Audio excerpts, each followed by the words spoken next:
Je reconnais maintenant le député de La Pelletrie, porte-parole aux affaires intergouvernementales et au transport. Merci, Madame la Présidente. Alors, c'est avec plaisir que mes premiers mots, Madame la Présidente, tout comme mes collègues, seront pour remercier mes électeurs. Un troisième mandat dans mon cas et un mandat particulier parce que, bon, après ma réélection en 2008, je pense que le moins qu'on puisse dire, c'est que mon parcours politique a été sinueux. Et de savoir que les électeurs du comté sont derrière moi et l'ont été de façon aussi catégorique, je vous avoue que ça fait vraiment plaisir. Je me posais la question, quand j'ai été élu la première fois en 2007, si, quand on est réélu, c'est la même sensation quand on est réélu. Et la réponse, Madame la Présidente, c'est oui, clairement, surtout quand on est le premier élu au Québec. Bon. Ceci étant dit, Madame la Présidente, je voudrais aussi remercier ma famille, parce que ces années-là qui ont été difficiles, cette campagne-là qui est très prenante, ils l'ont vécu avec moi. Ils ont vécu cette période-là avec moi. Mes 4 enfants, Juliane, Gabrielle, Rosalie, Olivier, surtout les 2 plus jeunes, parce qu'à cet âge-là, 3 et 4 ans, c'est plus difficile d'expliquer la situation. Et ma femme, Marie-Ève, qui m'a supporté dans tous les sens du terme, Madame la Présidente, tout au long de ces années-là et pendant la campagne électorale. Donc, à eux, un énorme merci. Merci à mon équipe, parce qu'évidemment, une campagne électorale, ça ne se gagne pas tout seul. Au contraire, donc, au premier chef, les gens du bureau de comté, on dit souvent que quand on est élu, le lendemain, on travaille dans le comté, on travaille à la prochaine élection, on travaille pour nos citoyens, on travaille à mériter la confiance des citoyens. Et ça se fait, vous le savez, Madame la Présidente, et les collègues ici le savent, ça se fait aussi énormément grâce à ceux qui travaillent dans nos bureaux de circonscription et qui sont en première ligne pour donner ce service aux citoyens auxquels ils sont en droit de s'attendre. Et c'est souvent la qualité de ce service-là qui donne le bénéfice aux députés en place. Donc, merci à mon équipe de bureau de circonscription. Merci à mon équipe de campagne, Nathalie Damour, qui a dirigé cette campagne-là de main de maître. D'ailleurs, mon exécutif est en réunion ce soir, donc la preuve que je ne suis pas absent pour des mauvaises raisons, c'est que je suis ici. Et s'ils me regardent, je les salue.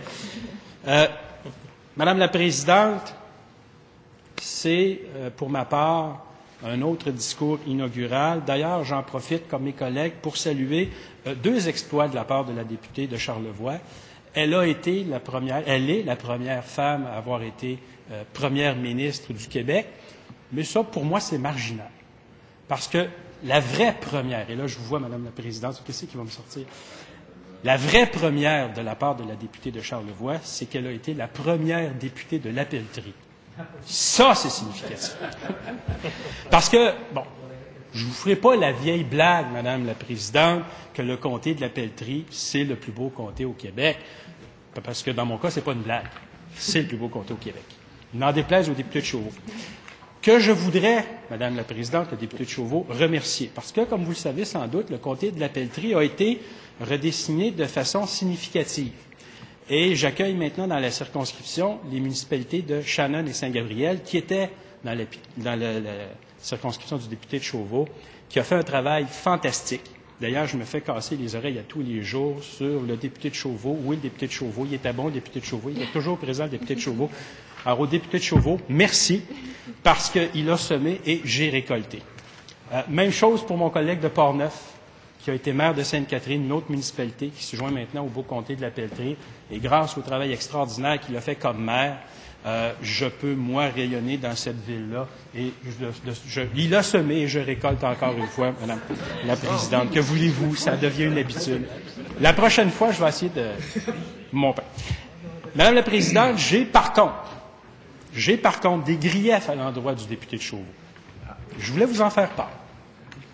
Parce que le député de Chauveau a initié une tradition dans la municipalité de Shannon, à la Saint-Patrick, où il se commet à chanter, ce qui va m'obliger à le faire. Ce qui est apocalyptique dans mon cas, Madame la Présidente.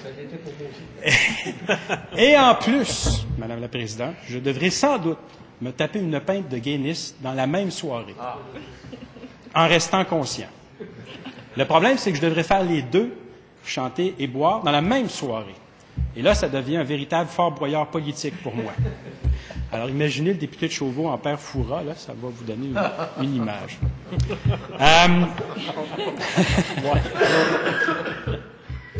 Plus sérieusement, Madame la Présidente, je vais effectivement, moi aussi, à mon tour, y aller de mon commentaire sur le discours inaugural de la Première ministre, qui, je dois le dire, nous a laissé sur notre appétit. Je pense que vous ne serez pas surprise d'entendre ça.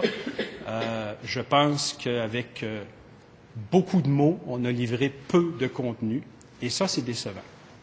C'est décevant parce que le gouvernement du Parti québécois nous a annoncé un gouvernement de changement, nous a annoncé une nouvelle gouvernance. Et je dois dire que d'entrée de jeu, quand je me ferme les yeux, je ne remarque pas le changement de gouvernement. C'est pas évident. J'ai l'impression qu'il y a comme des vieux réflexes qui ont juste changé de bord. Je vous donne un exemple, Madame la Présidente.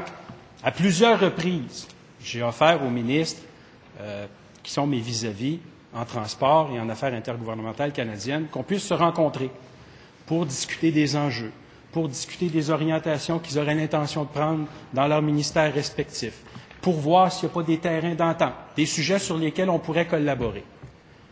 Je n'ai à ce jour aucune réponse. J'en veux pour preuve, Madame la Présidente, un dossier.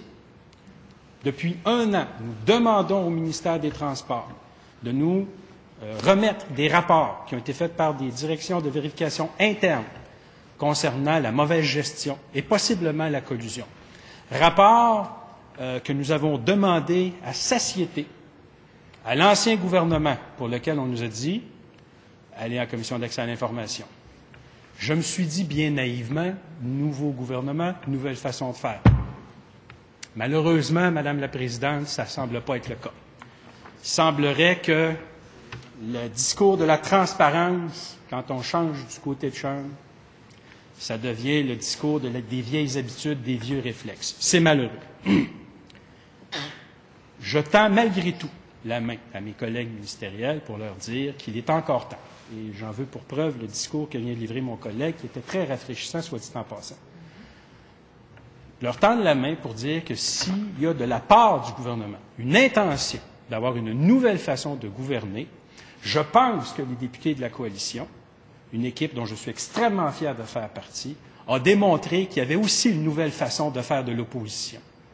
Et je reconnais que ça a été souligné par le leader du gouvernement, du fait que nous avons déposé des propositions. Donc, on ne s'opposera pas pour s'opposer, on ne chialera pas pour chialer, mais en même temps, Madame la Présidente, si on veut dialoguer, il faut être deux, parce que sinon, ça devient un monologue.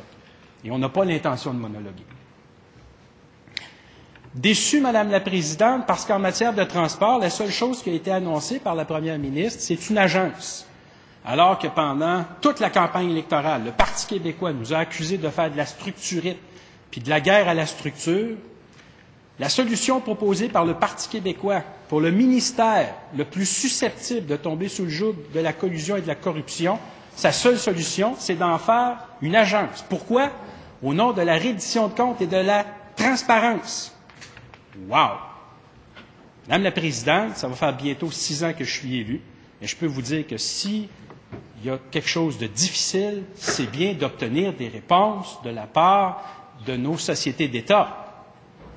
Et quand on interroge les ministres sur les dites sociétés d'État, la réponse habituelle, c'est « je ne peux pas m'en mêler, je ne veux pas m'ingérer, je veux laisser les gens travailler, vous leur poserez les questions aux études de crédit ». Les études de crédit, Madame la Présidente, c'est comme Noël, ça arrive 1 fois par année, normalement. Cette année, il semblerait qu'il va y avoir une exception. N'en demeure pas moins, Madame la Présidente, qu'au niveau de la reddition de comptes, ce n'est pas l'idéal. Au niveau de la transparence, Madame la Présidente, je viens de vous le dire, demande d'accès à l'information, commission de l'accès à l'information, refus total du ministère de nous faire connaître les informations dont on a besoin, comme signal de transparence, c'est pas ça. Est-ce que, Madame la Présidente, cette espèce de manœuvre un peu incompréhensible au moment où on doit se concerter pour lutter contre la collusion et la corruption ne vise pas une seule chose, c'est-à-dire mettre un genou à terre ne pas vouloir affronter les syndicats, parce que tout le monde sait qu'au ministère, il y a une perte d'expertise effroyable, pénalisante. Pourquoi? Parce que pour retenir nos ingénieurs, il faut leur offrir des conditions de travail. Mais pour faire ça dans le cadre de la fonction publique, il faut donner ça à tout le monde, ce qu'on ne peut pas faire, donc on ne le donne à personne. Résultat, on perd notre expertise et on est sans armes devant des gens mal intentionnés. Alors, extrêmement déçu, Madame la Présidente, mais encore une fois, je tends la main à mes collègues. S'ils veulent faire de la nouvelle gouvernance, nous sommes prêts à faire de la nouvelle opposition. Merci, Madame la Présidente.